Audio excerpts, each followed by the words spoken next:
जदयू के कार्यकारी राष्ट्रीय अध्यक्ष संजय झा ने चुनाव आयोग से मुलाकात के बाद कहा कि पार्टी ने बिहार में एक ही चरण में चुनाव कराए जाने की मांग की है। उन्होंने आयोग से आग्रह किया कि सभी मतदान केंद्रों पर केंद्रीय सुरक्षा बलों की तैनाती सुनिश्चित की जाए, विशेषकर पिछड़ा, अति पिछड़ा, दलित और महादलित बहुल इलाकों में। झा ने स्वतंत्र और निष्पक्ष चुनाव की जरूरत को दोहराते हुए आयोग से सभी जरूरी प्रबंध कराने का अनुरोध किया। हम लोगों ने इलेक्शन कमीशन को अपनी बात रखी, धन्यवाद भी दिया कि बिहार में इतना एसआईआर का इतना इम्पोर्टेंट एक्सरसाइज हुआ है।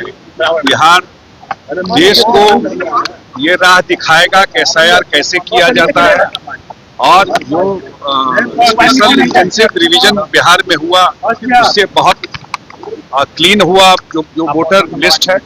दूसरा, हम लोगों ने आग्रह किया है कि बिहार में एक फेज में चुनाव, बिहार में लॉ एंड ऑर्डर, नक्सल कोई इशू नहीं है। दूसरा, हम लोगों ने ये आग्रह किया इलेक्शन कमीशन को कि सब जगह बूथ पर पैरामिलिट्री फोर्स रहे, जो गरीब गुरबा को वोट देने में कोई दिक्कत नहीं। यही सब आग्रह जो 2-3 इम्पोर्टेंट चीज था।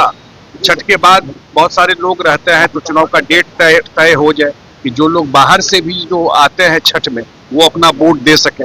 यही सब हम लोगों ने आग्रह किया इलेक्शन कमीशन। कितने फेजों में अब ये तो इलेक्शन कमीशन तय करेगा।